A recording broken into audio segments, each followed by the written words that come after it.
This is Democracy, a podcast that explores the interracial, intergenerational, and intersectional unheard voices living in the world's most influential democracy. Welcome to our new episode of This is Democracy. Today, we're going to discuss a topic that we haven't spent much time on yet, but deserves extensive attention, which is the way our democracy provides access, education, and opportunity to citizens with disabilities, citizens who come to our democracy with advantages and disadvantages that other citizens don't have. We have with us our friend and wonderful scholar, Steve Ciullo. Steve, welcome. Thank you so much. And thanks so much for attention to this topic. I think it aligns well with the goal of the overall podcast is making sure everybody has a seat at the table. So I'm excited to talk about special education and the role in society. Thank you, Steve, for over our many conversations over coffee, reminding me and educating me on how important these issues are. And I'm so excited we can share this with our listeners. Steve Ciullo is an associate professor of special education at Texas State University. And before joining the faculty there, he taught special education himself in Binghamton, New York. So he's been in the trenches, so to speak. He went on to earn his doctorate here at the University of Texas at Austin. And he teaches classes that focus on providing educators with effective strategies for teaching students and learning disabilities. He's a principal investigator on a number of major research projects. So he works closely with teachers and he does research on the broader conceptual issues as well. Before we turn to our discussion with Steve, of course, we have our poem from Mr. Zachary Suri. What's the title of your poem today, Zachary? Work to be done. Work to be done. Okay, let's hear it. I can barely get up out of bed in the morning, even with my 2 arms and 2 legs, 2 hands and 2 feet. I can hardly reach the bus stop in time to catch the bus, even with my 2 eyes, 2 ears, and 10 fingers. I can barely remember to cross the street at the right time, even though I can clearly see the traffic light and can hear its beep clearly. Yet somehow many of my fellow citizens whom I see getting on the bus, chatting with my neighbors, buying groceries at the supermarket, walking across the street, they manage all the things I can only seem to get right on the best of days, without my privilege of having every limb, phalange, and eye, without my fair health given by the random choice of chance. And sometimes I catch myself wanting to imagine what it would have been like to be born not quite as lucky, wanting to pity the life of a citizen with disabilities, to look down and condescend. But how can I pity my neighbors with disabilities when I see them walk down the street as I do, chat with the bus driver in the same way? The same books that I can read with my eyes, they can read with their hands. How can I look down with judgment when I can see them walking through the halls of my school, when I can see them in the same offices, the same careers I hope to one day hold? How could I pity them? And I know that there is work to be done, a long list of necessities for a group long denied the basic necessities. But when I sat in history class in the soft sunshine of a May morning and listened to a presentation about the ADA and the civil rights movement for equality for my fellow students and neighbors and teachers, I couldn't help but think that I am making a difference just by learning and seeking to understand. It's a very thoughtful poem, Zachary. What is your poem about? My poem is really about how much citizens with disabilities contribute to our community and are a part of it, even more so than many people who don't have disabilities. And I think it's really hard for people, at least for myself, to see them as people who are incapable of doing what normal citizens do just because of the fact that they already do that stuff and they're already able to fully take part in our democracy. Right. So they're already important actors, even though we often don't think of it that way. Yeah. So Zachary's poem seems like an appropriate place to turn to you, Steve, to your expertise and experience. One of the challenges, of course, is that people think of democracy as equal access for everyone. And as Zachary points out, people come to our democracy, come to our institutions with different opportunities, with different limitations. So how do we think about the challenges confronting citizens with disabilities when we talk about democracy?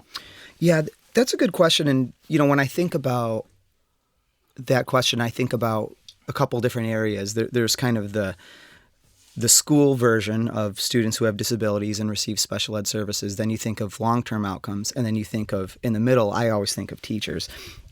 So it's not going to be a surprise to anyone that achievement is lower for students who have special education services. The one yardstick is the National Assessment of Education Progress. Usually they find that pretty consistently students who have special education services are below the 25th percentile of proficiency. So there's a need there to improve that. And when you think of, I like to think of the long-term outcomes, because we do focus a lot on students and, the needs of students who are in elementary or middle school, but they're going to be adults someday. And I think it's important to also think about the challenges of making sure that everybody has the literacy levels and the knowledge to be engaged in society. There are a lot of success stories with special ed, but there's also some grimmer statistics about, higher involvement in the criminal justice system for people who were in special education, lower levels of adult literacy. So I think those are kind of two issues that are sort of competing. It was interesting for me to talk to you too, because as a history person, I think that social studies, history, and civics are the one place where we can all agree that maybe we can put some more effort in making sure that people are learning critical thinking and learning some of these kind of baseline things that will be necessary for when they're adults to vote and participate in society. I was also thinking, Steve, as we've been talking over the years, that those of us, myself included, who teach American history, we very rarely discuss these issues. We talk about race, we talk about class, we talk about challenges immigrants face, but we almost never, in a standard survey course, even at a high level at a university, really talk about the challenges of citizens with disabilities across our history. And it seems to me there must be a lot of work on trying to incorporate these issues into the substantive syllabi that we use. Yeah, there is. And I'm actually glad you brought that up, because, I think the challenges are well documented, but in terms of how society has addressed those challenges in the past, you mentioned some good things. I think one thing I like to think about when you mentioned some of the legislation and stuff that's happened in the past, and Zachary mentioned the Americans with Disabilities Act. A lot of those movements in the past were really parent-driven and teacher-driven. And I think that's what's exciting is that, if you think about some of the major groups like the Council for Exceptional Children, the Council for Learning Disabilities, and now a very powerful group is Autism Speaks that provides resources and advocacy for people with autism. These were parent-driven things. And, the other thing that's encouraging to me is that special ed is kind of a bipartisan issue. If you really think about it, everybody agrees that we can do more to help people with disabilities.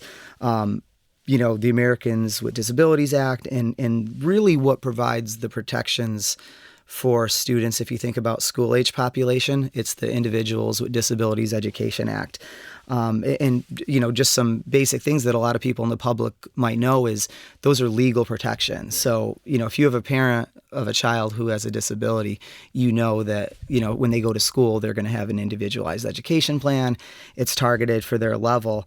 And a lot of the things that are built in there are things that we probably shouldn't take for granted because they're there as long as Congress says they can be there. And many of them are relatively new. If we go back 50 years, these protections didn't exist, even 30 years in some cases. Steve, what in your research and experience have you found are some of the most helpful things that have been done in the last 30 to 50 years through the American Disabilities Act and various other advances in teaching pedagogy to help citizens with disabilities, particularly students? Yeah, that's a great question. There have been some helpful things. One of the things that I think maybe more people need to know about is students who are in college who have disabilities. A lot of people maybe don't realize that every university has an Office of Disability Services. And I think that message needs to get out there because, if I'm in school and I have a learning disability or if I have dyslexia, I do have access to certain accommodations when I get to college. Sure. Audio tapes, I can take my tests in a separate location. So I think one of the things the Americans with Disabilities Act does is it provides access to students in college and the workforce. So it really extends. And we work hard to get that message out because, for different reasons, people, I can't put myself in those shoes, but there might be a hesitance to do that when you go to a university. But I think those of us in education, teaching self-determination and teaching self-advocacy is also really important, so you can access that. Another thing you asked about, which I'm really happy, is in terms of some of the advances, there's some awesome groups out there that have really worked hard to disseminate research on best practices. Yes. One of the groups that's done a terrific job is actually a government group, the Institute of Education Sciences, and they've just done a terrific job since 2001 with producing great research and providing access to that research to schools. As a very easy example, if I'm a teacher or working in a school and we're going to spend a lot of money on a new reading or math program, I want to know if it's effective for my students, and particularly for students with learning disabilities. There's a website called the What Works Clearinghouse where you could go there and type in what you're looking up, Wow. and it'll tell you the extent to which that's based on evidence, because we really want to get these effective tools in teachers' hands. I mean, if we were going to the doctor, we'd expect research-based suggestions. And I think continuing to infiltrate the spaces where teachers look for effective things like that. Pinterest and Google are great tools for finding things, but they're not always the most reliable because it's hard to sift through all the information out there. So I think in higher ed, we can do a better job of sharing those practices with teachers. So it's a great point, and it's a great example of a larger theme we've discussed throughout the podcast, which is the importance of empirical research. Mm-hmm. And scholars like you are able to research these questions and really assess what works better than we probably ever have before. Zachary, you had a question?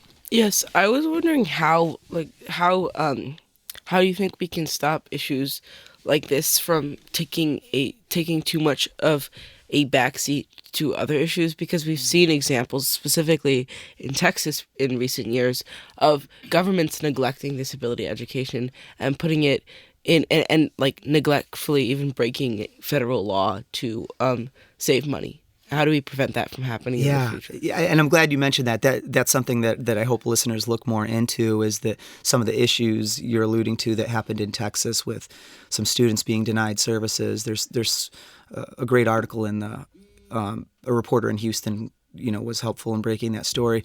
But that's a good question about not taking a back seat. I mean, I think things like this are helpful. Number one is bringing special ed and bringing attention to people with disabilities into the public conversation. I think also celebrating some of the successes. Are you familiar with Rose's Law by chance? No. So, I mean, to me, Rose's Law was one of the important accomplishments that President Obama and Congress did together, a bipartisan piece of legislation. And, Rosa was a little girl. She's a little girl with Down syndrome, and her family worked hard. It was kind of citizen-driven policy to have the word retard taken out of federal language. So no longer do we say mental retardation. It became federal law that we now say intellectual disabilities. And that was a change that her and her family felt were very important. And I think it's something that everybody came together. So it's little successes like that I think we need to celebrate more. Another thing I think we can think of also, as I mentioned at the outset, is the long-term outcomes of people. And I think if we think of, providing support earlier and now, there'll be higher levels of adult literacy and more engagement in society, and maybe even people with disabilities, running for office and getting more engaged. So I think providing the necessary early attention will be helpful. But I'm glad you are so interested in this too. How do we balance, Steve, the desire to provide and the requirement to provide special accommodation, as you pointed out, with also the desire that I think many citizens with disabilities have, which is to be included and to be seen as normal in a sense, and not to be alienated? Yeah, that's a great question, and I think one of the advantages we have now is technology really is a great mechanism for doing that. There's so many young, innovative people now who are coming up with fantastic things even as we sit here.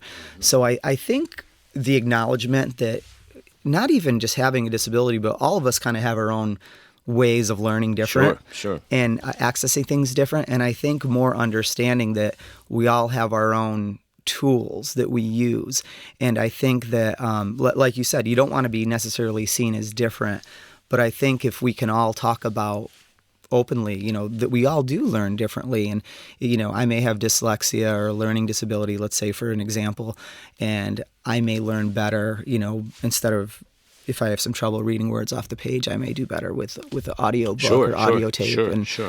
So I think understanding that whether or not you have a disability, we all do learn differently. Absolutely. And I think sort of technology is really going to continue to play a big role in how we have access to that. Another great example that maybe even students in college use is like speech-to-text technology. Sure. A lot of my students use if writing can be very laborious, if I have a learning disability that maybe slows me down with writing, even in the workforce, I can use speech-to-text and then go back and edit after. So I think, it's always going to be something. I don't think it's ever going to be perfect, or are we ever going to find that balance? But I do think we're moving in the right direction, and I think technology is helping that. It seems to me that one of the challenges, at least that I see day in and day out, is while we're trying to utilize technology to address the different learning styles, so much of how we evaluate people is becoming more and more standardized. If you think about standardized tests, if you think about the ways we read a transcript, the ways we evaluate and investigate people when hiring them for a job, we create very standardized methods because we also have the technology to do that. So it does strike me, and this is underpinning so many of the really interesting things you've said, that we have to find a way to have a dialogue that is attentive as a democracy to the differences people have. And what does that look like to you? How do you think about that? Because we do tend to talk about people in categories, right? Voters, Democrats, Republicans. And part of what you're saying is human beings don't fit these categories. Yeah, not always. So I just want to make sure I understand your question. So can you say it one more time? Yeah, so really, how do we move into a world where we take advantage of the opportunities to evaluate people, but evaluate people in ways that are actually more attentive to these differences? I find, for example, a standardized test by its nature is probably unfair to those who have a learning style that doesn't fit well with filling in bubbles on a sheet. But of course we use these things more and more. Yeah, that's a really good question. I think that there are the whole notion of differentiation can be helpful. There's a theory in education that Texas really has started to embrace called universal design for learning. And I don't necessarily understand or know all the research in that, but I do know generally what it says is that it kind of gets to your question about standardization. Some people may do better explaining content or explaining a report that they've done by speaking it or acting it out than they would with, filling out a multiple choice test. Precisely. So I think continuing to investigate ways where we can all share our talents in a way that's not so standardized. And like you said, I know there's times when standardization has a role. There are some maybe benefits to that. But I think, special ed has done a terrific job, and teachers in general have done a great job with differentiating their assignments and realizing that the products or the things that students may turn in are not going to look the same for everyone, and they probably shouldn't, because we do have individual needs and talents. A good example that always comes to my mind is, a lot of people don't realize this, but students with learning disabilities, which a lot of people don't even understand because it's kind of an invisible disability. Sometimes when we think of special ed, we think of wheelchairs and the more obvious physical disabilities. But we taught when I was teaching in Binghamton, New York, we had two students in particular, two boys that I was really enjoyed teaching a lot. Both had learning disabilities in reading and dyslexia, but the teachers used to refer to their math tests as the key. They'd say, before we can correct all the other math quizzes or tests, we need to get the test that these two boys took, because we know they're all going to be right. So I think realizing that people with disabilities have, pretty incredible talents. Just because you maybe need a little extra support in one area, I think highlighting and emphasizing the talents and the skills that they have in other areas is really important. It's almost as if the challenges that they face in one area have created super skill sets in others. Right? In a lot of cases. Yeah. And recognizing that and being attentive to that is really important. Zachary, you had another question? Well, I was wondering what role you think education for students without disabilities plays in creating awareness, because we do have things in school about like social emotional learning and helping for others, but we don't really see a lot of stuff about what we learn about different movements for equality, but we don't really talk about the movements for equality in the disability community. We don't talk about how we can work to make citizens with disabilities feel as included as we try and make people of different races and different ideologies. Mm-hmm. You just don't see as much of a concerted effort for that. I think it needs to be included, and I think, and I'm glad that Jeremi said that too, about even including, movements and landmarks in history classes. Of course. Because a lot of people in special education have found that the Brown versus Board of Education, ruling that had to do with school segregation and integration had a big impact on the disability movement. Sure. So I think to get to your question, Zachary, I think it needs to be purposely integrated because, there's probably a good deal of students in the general education population who maybe have learning disabilities or have even something like ADHD that maybe doesn't require special education services. But I think really highlighting that these things exist and that in some ways they're normal and they're just something that we need to really talk about and promote, I think would be a big step forward. I do think we're getting there.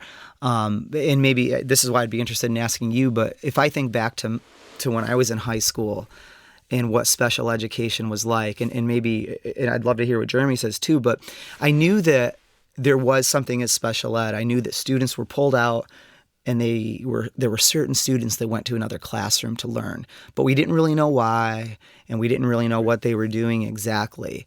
Now, I know there's pros and cons to the inclusion movement that classrooms have, where students with disabilities are taught alongside their general education peers.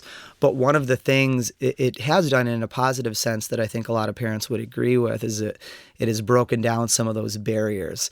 So I think maybe that's one thing that people in your generation will have, maybe are taking advantage of, and in a positive way. You'll have access to meeting many more people, where when I was in school, even like 20, 25 years ago, special ed was always a place. Now it's considered more of a service than a place, if that makes sense. Certainly, when I was going to public schools in New York City, there's no doubt that those with disabilities were stigmatized. It wasn't just that it was seen as something different. It was seen as something lesser. And many of the words and phrases that you've referred to as words and phrases we've taken out of our common lexicon were used. And I think we didn't realize how hurtful that was. We didn't realize how harmful our standard behaviors were. And certainly, Steve, you've educated us just in this conversation about the progress we've made in at least acknowledging and beginning. I don't think we've fully succeeded at all yet, but beginning to open our public dialogue to give a place to people who learn in different ways. We always like to close, as you know, with a discussion about a positive discussion about how we can move forward, how we continue to grow and improve our democracy. And I think that's happening around us every day with the kind of work you do. What's your advice to listeners, college students, younger students like Zachary, young professionals and others out there? What are some of the things they can take away from your research and your thinking in their daily lives to continue to make a positive difference in allowing our democracy to be more inclusive for people with different abilities? Can I offer three? Please. Okay. Well, the first thing is that I think that there is a tendency to not want to use the term special education and use disabilities, but for a lot of parents who really worked hard to provide equal rights and access to education, I think it's important that we don't dilute that or water down that language, because there is this fear in the special education community that if we, kind of minimize those terms, that those protections may go away with them. So I think making sure that all of us, advocate for the rights of people with disabilities is really important. The other thing that I think that's really simple that I always mention to friends is always using person-first language. And if you've never heard of that, what that means is that, rather than saying an autistic student, I would say a student with autism, so that we're always putting the person first. And sometimes on the news and, even in movies, sometimes you'll hear, Mike is, they'll put the disability before the person, and I think it's important to remember that this is a person, and having a disability is just one aspect of their life. And we should say, you educated me on this just in the days before our show, because I originally was using the terminology, even in the way we talked about the show, in the old way. Mm-hmm. And you've educated me just in recent days. And it's definitely true, I can say, as someone who's now started saying person with disability rather than saying it the other way. It does. In the way you think about and imagine the person, it changes things. Yeah. Because you think of them as a person first, not as someone with a disability first. So thank you for that. Absolutely, yeah. I can say that's already made a difference in my life. Great, wonderful. Yeah. These are small things, and actually, I said 3, but I'm going to add 2 more. Please. The third thing is really continuing to. I hope all of us can raise our voices and continue to urge people at the state, policymakers, and the government to continue to invest in special education and invest in special education research. We know a lot now a lot more about how students learn, and even just through the Institute of Education Sciences and some of these things that are available to people. There's a lot of great tools out there, but if the funding goes away, then, we won't have those opportunities. I mean, people who are listening, if you've never heard of the website, as an easy example, Understood, I'd encourage you to check it out. It was a website that was created to help parents and teachers have a little bit of understanding what it's like through a child's eyes who has a disabilities. And there's simulations on there that I have my students do where you're solving math problems and the time will shift and it goes really fast.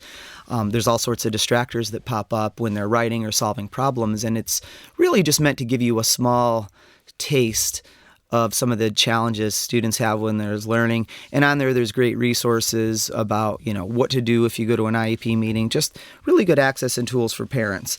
And the fourth thing is just, to close, really just continuing to spread the message through social media about really encouraging people to become good special education teachers. And I think we're going to hear more and more in the media about that soon. I don't know if you've heard that President Obama and Michelle Obama are going to be doing a documentary series on Netflix. Yes. And they announced that their first film is going to be about the disability movement. That's great. It's going to be called Crip Camp, and it's about kind of some of the foundations of the special education and the disability community. So I think things like that are going to continue to make a big difference. So I think continuing to share those positive messages about how far we've come is a good start. And being able to talk about this as a positive story is an opportunity for our democracy, not something we want to pretend doesn't exist, which is certainly what it was like when I was younger, I think. Zachary, does this sound good to you? Do you think that young people like yourself can be inspired to think about these issues and to even get involved, as Steve is discussing? Yes, I definitely think this is an issue that people can really get involved with helping and dealing with. The one thing I do see that it's something that at least my generation has really improved upon is our awareness about these issues. But I think that where it's really lacking is more with the learning disability side. I think people are very much more aware of the disabilities and things that come from birth that many students around them have. But when it comes to learning disabilities, I think there's still a big stigma around that. And just I think it comes from the lack of interaction. And I think that that's really important for us to discuss this issue. And I think that's why like our podcast today is really important, because if students like myself can understand that there are people who struggle with this and it's not their fault, it's something they have and something that they're able to work with, I think that's really important. I'm really glad you said that, actually, but, you know, and even just mentioning learning disabilities, because you're right, physical disabilities, people understand, I think, have more of awareness of what that is, but learning disabilities are kind of like an invisible disability. It's a cognitive difference, and I think increasing understanding of that is really important. So I'm glad you mentioned that. I mean, if, you know, and I like to think about it, and if someone needed glasses, we would, you know, if they had poor eyesight, we'd give them an accommodation of maybe sitting them closer to the front or giving them glasses. It's the same thing with a learning disability. There are accommodations that can really go a long way with helping improve their access to society and education. So thank you for mentioning that. I think today's show has been so enlightening because, first of all, we've affirmed the dignity and the opportunity and the positive side of those who learn differently and think differently.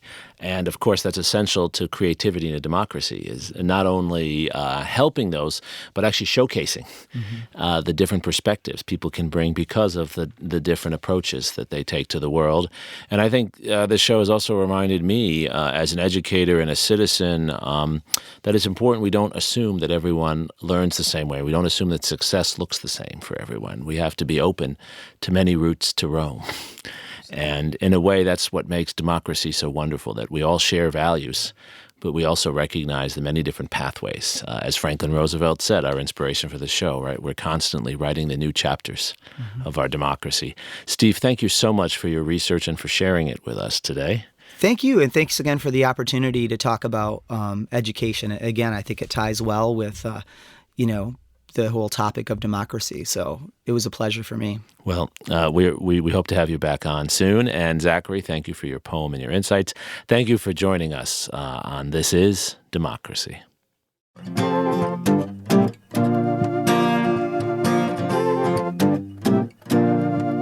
This podcast is produced by the Liberal Arts Development Studio and the College of Liberal Arts at the University of Texas at Austin. The music in this episode was written and recorded by Harrison Lemke, and you can find his music at harrisonlemke.com. Subscribe and stay tuned for a new episode every Thursday featuring new perspectives on democracy.